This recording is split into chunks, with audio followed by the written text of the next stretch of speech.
Bismillahirrahmanirrahim. Assalamualaikum warahmatullahi wabarakatuh.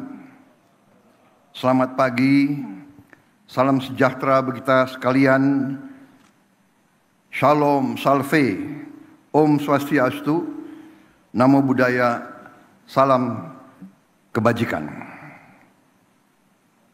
Yang saya hormati dan saya muliakan, Presiden ke-6 Republik Indonesia, Bapak Jenderal TNI Purnawirawan Profesor Dr. Susilo Bambang Yudhoyono.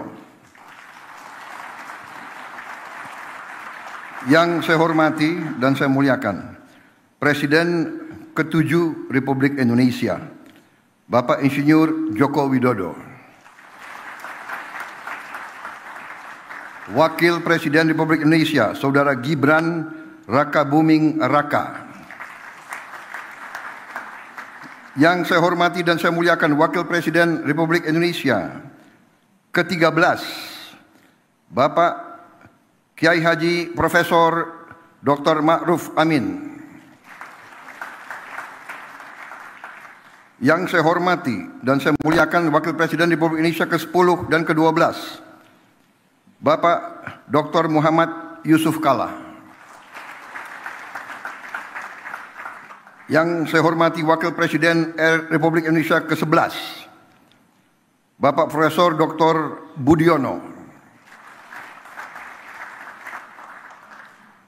Ketua Majelis Permusyawaratan Rakyat Republik Indonesia, Saudara Ahmad Muzani, beserta para Wakil Ketua MPR.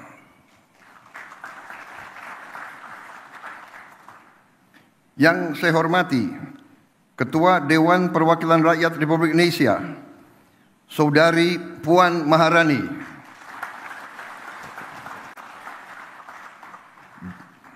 Dan para Wakil Ketua DPR RI yang hadir, serta para pimpinan dan anggota Dewan Perwakilan Rakyat Republik Indonesia Komisi 6 dan Komisi 11.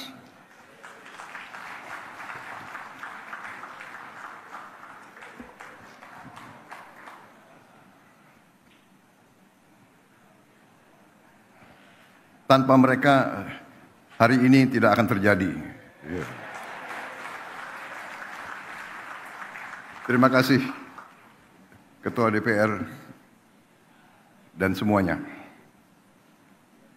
Ketua DPD Dewan Perwakilan Daerah Republik Indonesia, Saudara Sultan Najamuddin, beserta para Wakil Ketua DPD, para pimpinan lembaga tinggi negara yang hadir, para menteri koordinator, para menteri, kepala badan, Kabinet Merah Putih, Ketua Dewan Ekonomi Nasional, Jaksa Agung, Kepala BIN, Panglima TNI, Kapolri, dan para wakil menteri, serta seluruh anggota Kabinet Merah Putih yang hadir. Juga para ketua umum partai politik, Ketua Umum Partai Golongan Karya, Saudara Bahlil Lahadalia. Ketua Umum Partai Demokrat, Saudara Agus Harimurti Yudhoyono. Ketua Umum Partai Amanat Nasional, Saudara Zulkifli Hasan. Ketua Umum Partai Kebangkitan Bangsa, Saudara Muhaimin Iskandar. Ketua Umum Partai Nasdem, Saudara Surya Paloh, berhalangan karena sedang berada di luar negeri. Presiden PKS, Saudara Ahmad Saiku, juga berada di luar kota. Ketua Umum Partai Gelora, Saudara Anies Mata.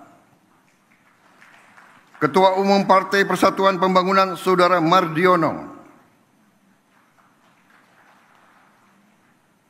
Ketua Umum Partai Gerindra, saya sendiri.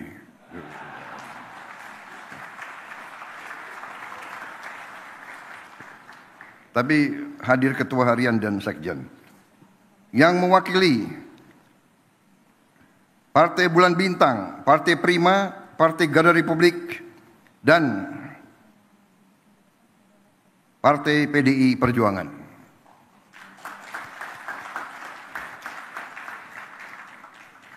Hadir juga di sini senior kita, tokoh ekonomi Indonesia, Bapak Profesor Dr. Emil Salim.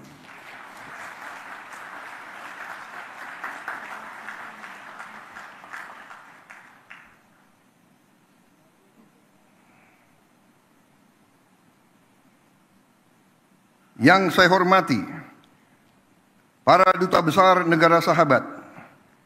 Hadir di sini 65 duta besar negara sahabat. Dan 32 perwakilan juga negara-negara sahabat yang hadir.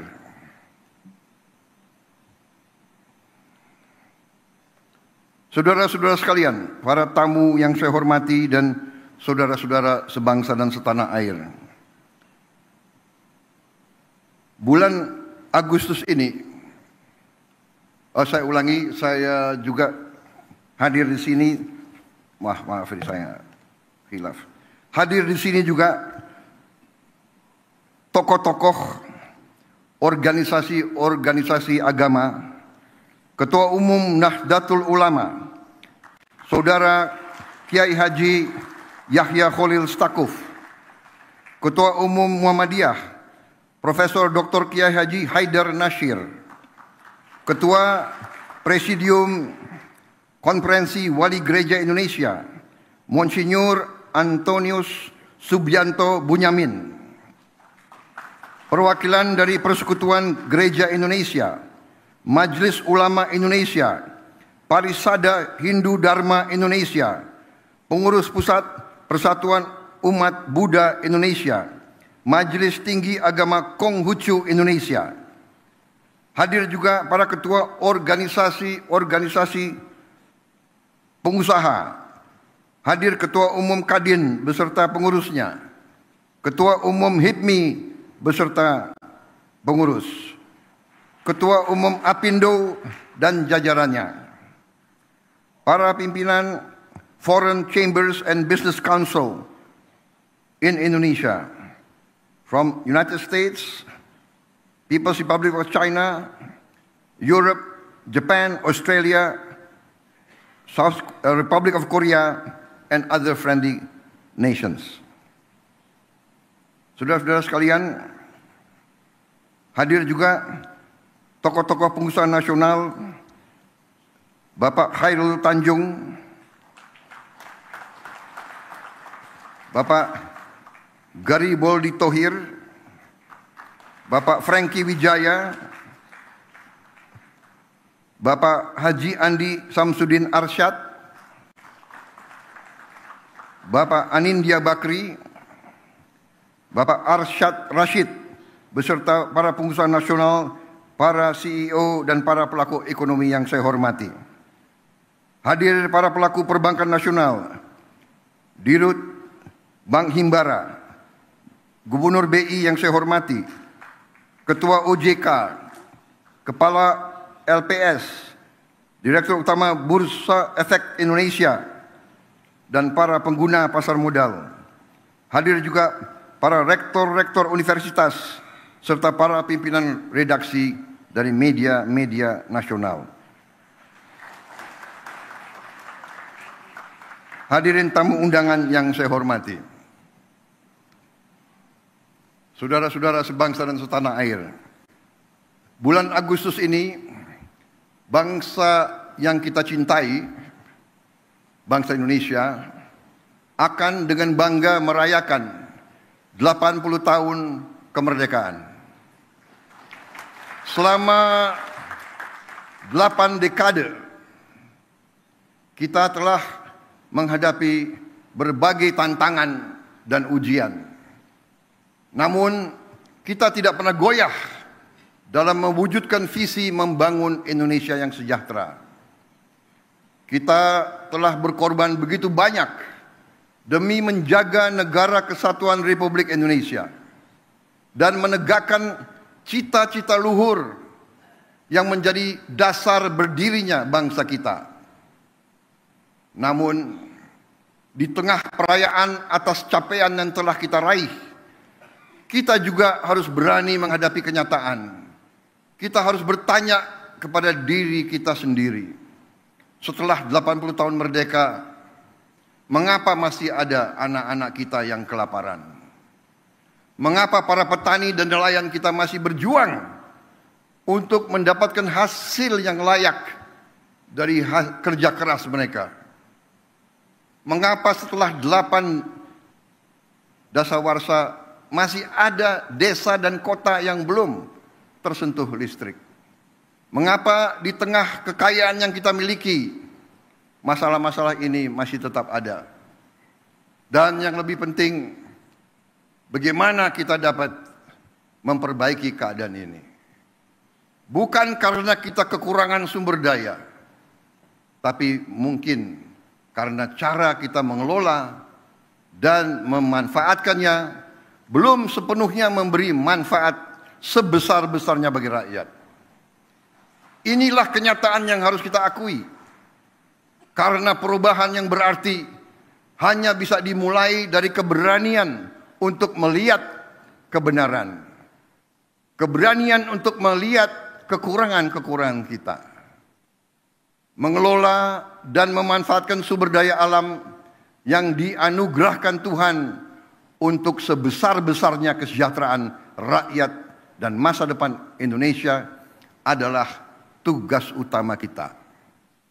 Sebagaimana diamanatkan dalam pasal 33 Undang-Undang Dasar 1945 ayat 1 yang berbunyi, perekonomian disusun sebagai usaha bersama berdasar atas azas kekeluargaan. Ayat kedua, cabang-cabang produksi yang penting bagi negara dan yang menguasai hajat hidup orang banyak dikuasai oleh negara. Ayat 3, bumi dan air dan kekayaan alam yang terkandung di dalamnya dikuasai oleh negara dan dipergunakan untuk sebesar-besar kemakmuran rakyat. Azas-azas ini harus menjadi pedoman kita dan memang telah menjadi pedoman kita dalam memastikan bahwa kekayaan nasional benar-benar memberi manfaat bagi seluruh rakyat Indonesia. Azas-azas inilah yang membimbing pekerjaan saya dan menjadi dorongan utama bagi saya dalam menjalankan amanah konstitusional dengan dedikasi serta efektivitas yang setinggi-tingginya. Mengatasi tantangan-tantangan ini memerlukan respons yang berani dan strategis. Itulah sebabnya peluncuran Danantara Indonesia hari ini memiliki arti yang sangat penting. Karena Danantara Indonesia bukan sekedar sebuah badan pengelola investasi, melainkan harus menjadi instrumen pembangunan nasional yang akan mengoptimalkan cara kita mengelola kekayaan Indonesia. Jangan salah, apa yang kita luncurkan hari ini bukan sekedar sebuah dana investasi, melainkan instrumen alat pembangunan nasional yang harus bisa mengubah cara kita mengelola kekayaan bangsa demi kesejahteraan seluruh rakyat Indonesia.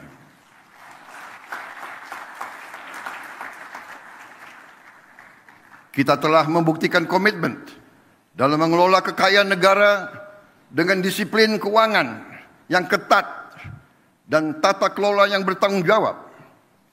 Dalam 100 hari pertama pemerintah yang saya pimpin, kami berhasil mengamankan lebih dari 300 triliun rupiah, hampir 20 miliar dolar dalam bentuk tabungan negara, dana yang sebelumnya terhambat oleh inefisiensi, korupsi, dan belanja-belanja yang kurang tepat sasaran. Kini dana tersebut akan dialokasikan untuk dikelola oleh Danantara Indonesia, diinvestasikan dalam 20 atau lebih proyek-proyek nasional sebagai bagian dari industrialisasi kita dan hilirisasi kita. Proyek-proyek yang berdampak tinggi, yang akan menciptakan nilai tambah yang signifikan untuk bangsa kita, menciptakan manfaat nyata, lapangan kerja yang bermutu, dan kemakmuran yang berjangka panjang bagi masyarakat Indonesia. Kita tidak mau lagi menjual sumber alam kita murah. Kita tidak mau jadi sumber raw material bagi bangsa lain. Kita bertekad ingin menjadi negara maju. We have already proven our commitment to managing Indonesia's wealth and assets with very careful financial discipline and responsible governance. In our first 100 days, my administration secured over $20 billion in savings, funds that were once trapped in inefficiency, corruption, misallocation, but will now be channeled into 20 high-impact national projects, creating real long-term benefits for our people. Saya bersama pemerintah yang saya pimpin didukung oleh koalisi yang solid, bertekad keras untuk membangun suatu pemerintahan yang bersih, yang bebas dari korupsi. Saya akan melawan korupsi dengan sekeras-kerasnya dan dengan segala tenaga dan upaya yang bisa saya kerahkan tanpa pandang bulu.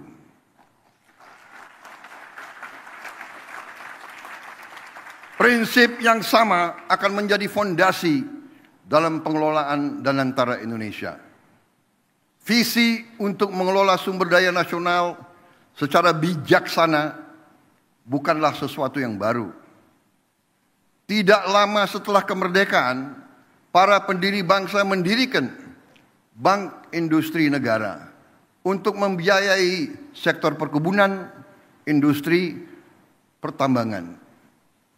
Pendahulu-pendahulu kita telah lama investasi dalam sektor-sektor strategis. Presiden pertama kita mendirikan Institut Pertanian Bogor karena memandang pertanian sebagai sektor strategis. Bung Karno pernah mengatakan, "The stomach cannot wait." Kita tidak boleh mengizinkan kelaparan yang ada di Indonesia. Presiden kita pertama pun yang membesarkan Institut Teknologi Bandung. Karena kita untuk merdeka, untuk sejahtera harus menguasai teknologi. Presiden kedua meneruskan pembangunan. Dan semua presiden-presiden kita membawa kita sampai kita sekarang hari ini bisa meluncurkan Danantara Indonesia. Presiden Habibie, Presiden Abdurrahman Wahid, Presiden Megawati, Presiden Susilo Bambang Yudhoyono, Presiden Susilo Bambang Yudhoyono dan Presiden Joko Widodo semua telah memberi peran dan memberi sumbangan yang sangat besar bagi bangsa Indonesia. Dan sekarang jatuhlah kepada kami untuk mengamankan fondasi-fondasi yang telah dibangun dan untuk meneruskan mencapai cita-cita kita menjadi negara sejahtera, rakyat kita makmur, aman, dalam keadilan. Saudara-saudara sekalian, kini setelah hampir 80 tahun berlalu, tibalah generasi kita, pemerintah kita untuk mewujudkan visi para pendiri dan pendahulu kita. Kita harus memastikan bahwa kekayaan Indonesia benar-benar bermanfaat dan dirasakan manfaatnya untuk kepentingan rakyat dan bisa meningkatkan tingkat penghasilan rakyat Indonesia. Saya memahami bahwa banyak pertanyaan tentang Danantara Indonesia. Mungkin ada yang ragu-ragu apakah ini bisa berhasil atau tidak.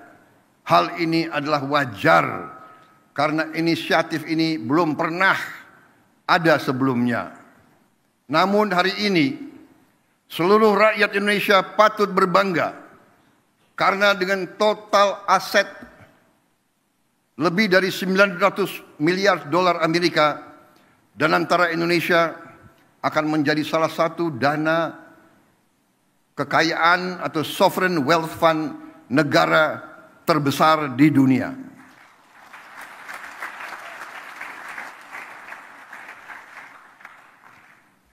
I know and I realize that there are many questions about Danantara Indonesia.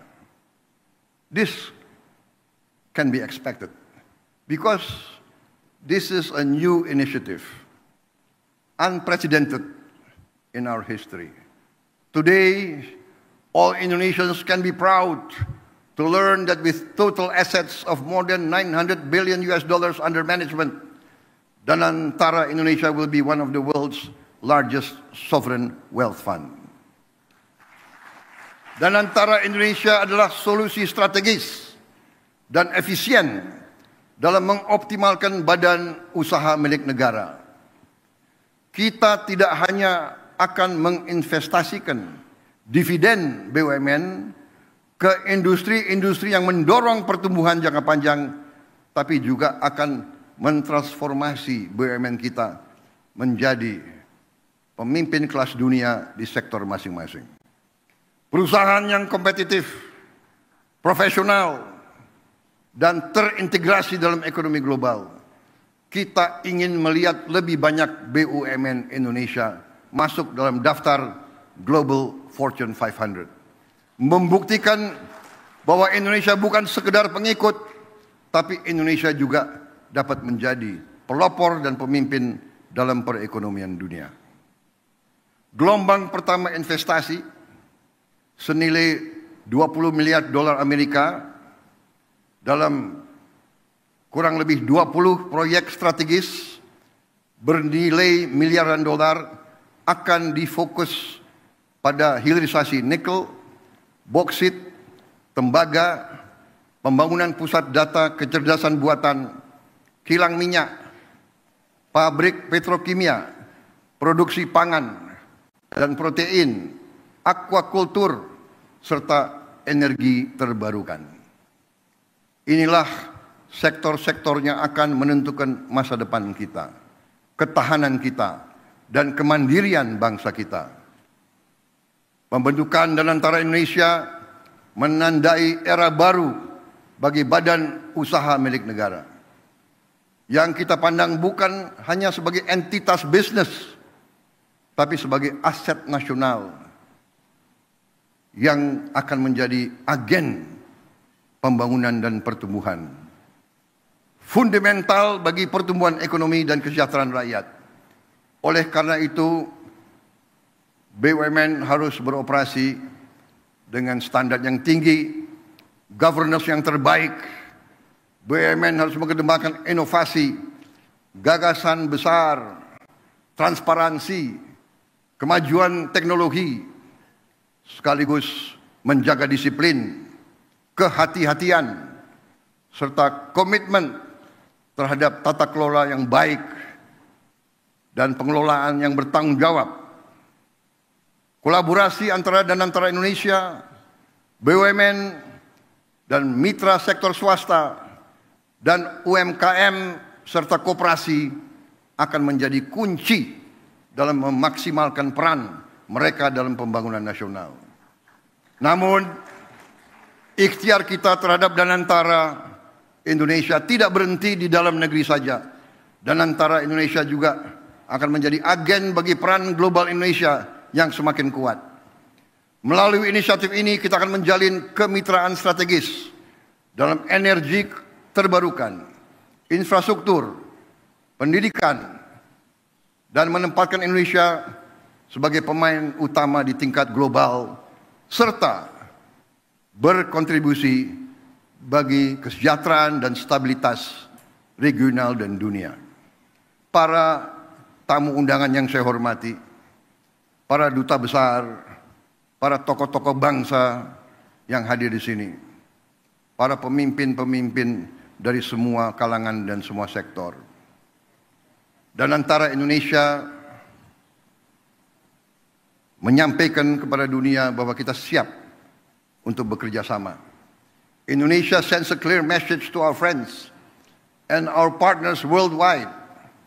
Indonesia is open for collaboration, open for business, open for investment, and open for shared prosperity. Dan antara Indonesia will allow us to expand our international cooperation. And I can only hope that our global partners will recognize Indonesia's potential, not just as an emerging economy, but as a force for regional stability and shared progress. Hari ini saya bangga dengan bangsa saya.